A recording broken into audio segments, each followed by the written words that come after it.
Importantly Turkey کو کہہ رہے ہیں کہ آپ رشیا کا تیل نہ لیں, آپ رشیا کا آئل نہ لیں. اگلی بات آپ کو بتاتا ہوں کیا اگلی امپورٹنٹ بات یہ ہے کہ جو طیب اردوغان ہیں انہوں نے پچھلے ہفتے فاکس نیوز کو ایک انٹرویو دیا. جب وہ امریکہ آئے ہوئے تھے تو انہوں نے فاکس نیوز کو ایک بڑا انپورٹنٹ انٹرویو دیا.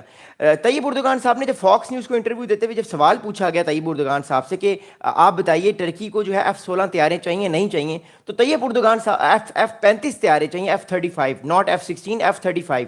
تو ٹرکی کے پریزیڈنٹ تو طیب اردوغان صاحب نے بات کی کہ I don't think it is a very becoming of a strategic partnership the ban of F-35. تو طیب اردوغان صاحب نے کہا کہ میرے خیال سے یہ اچھی بات نہیں ہے اگر ہم پہ بین لگا F-16 fighter jets F-35 fighter jets کا جو اسٹیلتھ فائٹر جیٹس ہیں امریکہ نے ہم پہ بین لگایا تو یہ ایک اچھی بات نہیں ہے. میں آپ کو اس کا ایک سینیریو دینا چاہتا ہوں F-35 فائٹر جیٹس کیوں امپورٹنٹ ہے. دراصل 2019 میں ٹرکی کو امریکہ نے آفر کی کہ ہم آپ کو 114 یا 115 F-35 F-35 5th generation stealth fighter jets دینے والے ہیں. ٹرکی نے کہا کہ ٹھیک ہے آپ ہمیں دے دیں, ہم آپ کو پیسے دے دیں گے, کیش دیں گے. دوسری طرف ٹرکی نے یہ کہا کہ وہ مور امپورٹنٹلی ایک اور چیز کرے گا, وہ مور امپورٹنٹلی جو ہے میرا گلا خراب ہے, I am sorry for that but I am trying to speak as much as I can. تو ٹرکی کے پریزیڈنٹ طیب اردوغان صاحب نے کہا کہ ہم امریکہ سے بھی F-35 فائٹر جیٹس لیں گے اور ہم رشیا سے بھی S-400 جو ہے ایئر ڈیفنس بیٹریز لیں گے. امریکہ کو اس پہ ناراضگی ہوئی کیونکہ امریکہ نے کہا کہ اگر آپ رشیا سے S-400 لیں گے تو ہم آپ کو F-35 فائٹر جیٹ بالکل نہیں دیں گے. اور یہ بون آف کنٹینشن رہا. آپ کو یاد ہوگا 6 سال پہلے بیک ان 2019 جب امریکہ نے بہت ساری سینکشنز لگا دی تھیں, ٹرکی کی جو کرنسی ہے وہ ڈاؤن ہونا شروع ہو گئی تھی, ٹرکی کے لیے بہت پرابلم کریٹ ہو گئی تھی. تو یہی چیز ٹرکی جو ہے وہ لے کر گئے امریکہ کے پاس اور اس کو کہا کہ ٹھیک ہے ہم رشیا سے تھوڑی دوری اختیار کریں گے, آپ کائنڈلی ہمیں F-35 فائٹر جیٹس دے دیں کیونکہ یہ ہمارے لیے بڑے ضروری ہیں. اب میں آپ کو ایک میپ دکھانا چاہتا ہوں, میں آپ کو بتانا چاہتا ہوں ٹرکی F-35 طیارے کیوں لینا چاہتا ہے, ٹرکی کو خطرہ کس چیز کا ہے. میں آپ کو ذرا ایک چیز سمجھانے کی بڑی امپورٹنٹلی کوشش کرتا ہوں. میں آپ لوگوں کے کمنٹس دیکھ رہا ہوں, میں ویڈیو کے آخر میں آپ کے سوالات کے جواب ضرور دوں گا. آپ لوگ ایک سیکنڈ ویٹ کیجیے, میں آپ کو ایک چیز دکھانا چاہ رہا ہوں. اوکے ہیئر وی گو. یس, اب میں آپ کو ایک میپ دکھانا چاہ رہا ہوں, اس میپ کو بڑے غور سے دیکھیے گا, سمجھیے گا. Thank you so much. اس میپ کو بڑے غور سے دیکھیے گا. That's great. اوکے, اب یہ بیسکلی اس ٹائم جو ہے یہ میں آپ کو ایک میپ دکھا رہا ہوں, یہ ٹرکی ہے, دس از ٹرکی. اوکے, ٹرکی کے پاس اس ٹائم تقریباً 225 to 250 F-16 فائٹر جیٹس ہیں 4.5. ٹرکی کے پاس تقریباً 225 F-16 طیاریں ہیں, F-16 فائٹر جیٹس ہیں. لیکن ٹرکی کو F-35 فائٹر جیٹس کیوں چاہیے, اس کی بڑی ریزن کیا ہے میں آپ کو بتاتا ہوں. ٹرکی کو F-35 فائٹر جیٹس کیوں چاہیے, اس کی بڑی وجہ کیا ہے میں آپ کو بتاتا ہوں. دیکھیے سب سے بڑی وجہ اس کی یہ ہے کہ ایک تو سائپرس جو ہے, سائپرس میں اسرائیل اپنا ملٹری بلڈ اپ کر رہا ہے یہاں پر سائپرس میں. دوسرا, اسرائیل نے جب سے جارڈن کی ایئر سپیس اور سعودی عرب کی ایئر سپیس کو کراس کر کے قطر پہ حملہ کیا ہے تو ٹرکی کے اندر بھی ایک فیئر پایا جا رہا ہے کہ اگر کل کو اسرائیل نے ہم پہ بھی حملہ کر دیا مثال کے طور پہ اپنے F-16 طیاروں سے تو ہم اسرائیل کو کیسے روکیں گے. ہمارے F-16 فائٹر جیٹ اتنے کیپیبل نہیں ہیں. یاد رکھیے گا F-16 میں اور F-35 میں بہت فرق ہے. F-16 فائٹر جیٹس ریڈار پہ آتے ہیں, F-35 ریڈار پہ نہیں آتے کیونکہ وہ اسٹیلتھ ہیں, اس کی ٹیکنالوجی کو پکڑنا بڑا مشکل ہے. سو ٹرکی کے لیے بڑا ضروری ہے کہ ایٹ لیسٹ وہ اس کے پاس 112 سے 115 جو ہیں وہ F-35 F-35 طیارے ہوں تاکہ کل کو اگر اس کو کوئی خطرہ ہو سائپرس پہ, گریک کی طرف سے, میڈیٹیرین کی طرف سے, یا اسرائیل اپنے کوئی فائٹر جیٹس لے کر وار گیمنگ کرتا ہے یا کوئی اٹیک کرتا ہے تو سیریا کے پاس اپنی پروٹیکشن ہو. اس لیے آپ نے نیوز دیکھی ہوں گی جب سے اسرائیل نے قطر پہ حملہ کیا ہے سیریا کے اندر بھی جو اسٹیبلشمنٹ ہے, جو ملٹری ہے سیریا کی, وہ بھی ایکٹیو ہو چکی ہے اور ان کے اندر بھی یہ فیئر پایا جا رہا ہے کہ کل کو کوئی ہمیں جو ہے وہ کوئی پرابلم کریٹ نہ ہو جائے اور ہمارے لیے معاملات بہت بہتر ہو جائیں. اب اگلی بات میں آپ کو بتاؤں گا, یاد رکھیے گا. More importantly the next thing is gonna be very very critical. اب اس کو غور سے سنیے گا. اگلی امپورٹنٹ بات یہ ہے اس ٹائم, ایک تو ٹرکی کو F-35 فائٹر جیٹ اس لیے چاہیے کہ ٹرکی جو ہے اس کے معاملات جو ہیں مور امپورٹنٹلی آپ کو پتا ہے کہ ٹھیک نہیں ہے اسرائیل کے ساتھ. اسرائیل کبھی بھی کوئی نہ کوئی معاملہ خراب کر دیتا ہے. ابھی اسرائیل فی الحال یمن کے ساتھ لڑائی پہ ہے. کل یمن نے جو ہے وہ ایک ڈرون پھینکا ایلیٹ پر, جو اسرائیل کی ایک ریزورٹ ہے. اب ظاہری بات ہے اسرائیل بھی آج یا کل میں یمن پہ اسٹرائک بیک کرے گا جو کہ وہ کرتا آ رہا ہے.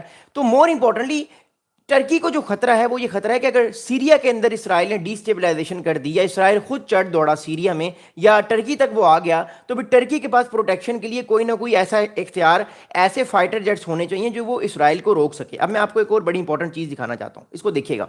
अभी इस मैप को मैं एक नई फॉर्म पे आपको दिखाना चाहता हूँ कि दिस इज द मैप। अब मैं आपको एक नया मैप दिखाना चाहता हूँ जो कि बड़ा इंपॉर्टेंट है इस time. Okay, yes, here we go. ये टर्की का मैप है। Okay, this is the map of Turkey. ये टर्किया का मैप है। ओके, टर्की का न्यू नेम टर्किया है, हम सबको पता है, हम सब इसको टर्किया कहते हैं। चले मैं टर्की ही कहता हूँ। ये टर्की है, ये बल्गारिया है, ये बल्गारिया है, ये जॉर्जिया है, ये अजरबैजान है और ये सीरिया है। ये नीचे इजराइल है, ये इजराइल है। ओके, ये इजराइल है। अब इजराइल क्या करता आ रहा है पिछले काफ़ी अर्से से? इजराइल ये करता आ रहा है कि वो जब उसका दिल करता है वो कभी लबनान पे अटैक कर देता है, जब उसका दिल करता है कि वो कभी सीरिया पे अटैक कर देता है। अभी सीरिया की जो एक माउंट हरमन है, सीरिया की जो एक माउंटेन है, माउंट हरमन पे इस टाइम मोर इंपॉर्टेंटली याद रखिएगा इसराइल ने कब्जा किया हुआ है और इसराइल सीरिया का जो दमिश्क है उसको बासानी देख रहा है। अब बात यह है कि टर्की यहाँ पे बैठा हुआ है। टर्की ये कहता है कि अगर मेरे पास F-16 फाइटर जेट्स होंगे तो अच्छी बात है, मेरे पास तकरीबन 200-250 F-16 फाइटर जेट्स हैं, लेकिन ये फाइटर जेट इतने केपेबल नहीं है कि ये कोई भी मैसिव अटैक रोक सकें इसराइल का। अगर इसराइल अटैक करता है किसी भी पोजीशन को टर्की की मेडिटेरियन के अंदर करता है, इस इलाके में करता है, या साइप्रस जो है वो कोई एग्रेसिव एक्टिविटी करता है, तो प्रॉब्लम बन जाएगी टर्की के लिए और टर्की इस चीज़ को सस्टेन नहीं कर सकता। अब मैं आपको इंटरेस्टिंगली एक और बड़ी इंपॉर्टेंट बात बताता हूँ। आज से टर्की और जो इजिप्ट है उसके दरमियान मेडिटेरियन जो सी है जो कि इसराइल के पास है, वहाँ पे नेवल एक्सरसाइजेज हो रही हैं जिसमें सनाई पेनिनसुला से भी, इजिप्ट से भी बहुत सारी फौजें आई हुई हैं। तो मैं उस बारे में भी रात को बात करूंगा, लेकिन फिलहाल मैं आपको बताना चाहता हूँ कि टर्की के लिए F-35 फाइटर जेट्स कितने ज़रूरी हैं। पहली बात तो ये होगी। अगली बात याद रखिएगा, अगली इंपॉर्टेंट बात ये है कि अब अमेरिका ने इस बारे में क्या बात की है वो भी मैं आपको बताता हूँ। इसके अलावा और भी बहुत सारे मामला हैं। अब इस चीज़ को बड़े गौर से सुनिएगा। अब डोनाल्ड ट्रंप साहब ने जो स्टेटमेंट दिया, आपने उनका इंटरव्यू सुना होगा, मैंने उनका पूरा जो प्रेस कॉन्फ्रेंस थी 25-26 मिनट की ओवल ऑफिस में, बड़ी इंपॉर्टेंट थी। ट्रंप साहब ने कहा कि he highly respected this man, मतलब उर्दुगान साहब को कहा, he is respected very much in his country and all throughout Europe and throughout the world where they know him, it's an honour to have him. मतलब उन्होंने ये बात की कि तैयब उर्दुगान साहब जो है वो ओवल ऑफिस में आए हैं और ट्रंप साहब ने कहा कि वो बहुत अच्छे आदमी है, बड़े स्ट्रॉन्ग आदमी है, बड़े रिस्पेक्टेड आदमी है पूरे यूरोप में, और he is a very tough guy. उन्होंने कहा he is a very tough guy. आगे ट्रंप साहब ने कहा कि we have had a very good relationship for a long time, हमारा बहुत लंबे अरसे से एक बड़ा अच्छा रिलेशनशिप है। He is a tough man, he is a tough guy, this is the guy who highly opinionated, usually I don't like but I always like this one. मतलब उन्होंने कहा मोर इम्पोर्टेंटली उर्दुगान साहब के बारे में कि ये आदमी जो है ये सेल्फ सेंट्रिक बनता है, ये बहुत स्ट्रेट फॉरवर्ड बनता है, ये कोई बात भी कर देता है, अच्छी बुरी बात ये सामने मुंह पे कर देता है। मैं यूजुअली ऐसे लोगों को पसंद नहीं करता, लेकिन मैं इस आदमी को पसंद करता हूँ because he is the man of character, या he is the man of, more importantly आप कह सकते हैं कि he know what he is saying and he know what he is doing. तो एक तरह से उन्होंने तारीफ भी की, थोड़ी सी जो है वो टाइट भी करने की कोशिश की तैयब उर्दुगान साहब को कि देखो भाई, मेरे साथ तुम्हें अगर बात करनी है तो बड़ी रिस्पेक्टेबल तरीके से बात करना, मेरे साथ तुमने पंगा नहीं लेना, अदरवाइज मैं तुम्हें बड़ा पसंद करता हूँ। अब उर्दुगान साहब ने क्या बात की, देखिए इस मीटिंग में 4 बड़े इंपॉर्टेंट पॉइंट्स हैं। ये जो मीटिंग हुई है आज, इसके 4 बड़े इंपॉर्टेंट पॉइंट्स हैं, बड़े गौर से देखिएगा। पहला पॉइंट है यूक्रेन रशिया वॉर, टर्की जो रशिया से ऑयल ले रहा है। थर्ड पॉइंट ये है कि F-35 फाइटर जेट्स का। एंड 4 मोर इंपॉर्टेंट पॉइंट ये है कि जो सीरिया में रिजीम चेंज करवाई है सऊदी अरब ने और टर्की ने। ये 4 बड़े इंपॉर्टेंट पॉइंट है। मैं भी इस पे आ रहा हूँ, लेकिन आप गौर से सुनिएगा, डबल टैप भी कर दें वीडियो को, थैंक यू। अब तैयब उर्दुगान साहब ने क्या स्टेटमेंट दिया, तैयब उर्दुगान साहब ने भी थोड़ा बहुत तो वो बोले, उन्होंने क्या बात की वो मैं आपको बताता हूँ। तैयब उर्दुगान साहब ने कहा कि he was very pleased to be returning to the White House, I believe in the peace efforts mister Trump is leading. तो उर्दुगान साहब ने कहा कि मुझे बड़ी खुशी हुई इतने अरसे बाद मैं ओवल ऑफिस या व्हाइट हाउस में आया हूँ, मेरी मुलाकात हुई है ट्रंप साहब से, और मैं बिलीव करता हूँ कि डोनाल्ड ट्रंप साहब जो है वो दुनिया में पीस जो है वो करना चाह रहे हैं। अभी आपको पता है कि यूनाइटेड नेशन जनरल असेंबली में भी ट्रंप साहब ने बार बार कहा कि मैंने 7 जंगें रुकवाई हैं। वो 6 भी नहीं कहते हैं मैंने 7 जंगें, आई स्टॉप 7 वॉर्स। उसमें रवांदा को भी ले लेते हैं, अजरबैजान को तो वो उन्होंने कराया peace accord, no doubt in that, Armenia, Azerbaijan, फिर पाकिस्तान, भारत, कंबोडिया हो गया, इसके अलावा थाईलैंड हो गया। तो बहुत सारी जंगों को उन्होंने रुकवाया है। फिर इजिप्ट का इथोपिया से प्रॉब्लम था, उसको रुकवाया। अच्छा, मूविंग फॉरवर्ड, अब देखिए जहाँ तक बात आती है गज़ा की, तो गज़ा में इस टाइम معاملات بڑے ورس ہیں. میں نے آپ کو کل ایک میپ دکھایا تھا غزہ کا, میں آپ کو دوبارہ بھی تھوڑی دیر بعد دکھاؤں گا کہ غزہ میں سچویشن اتنی ورس کیوں ہے.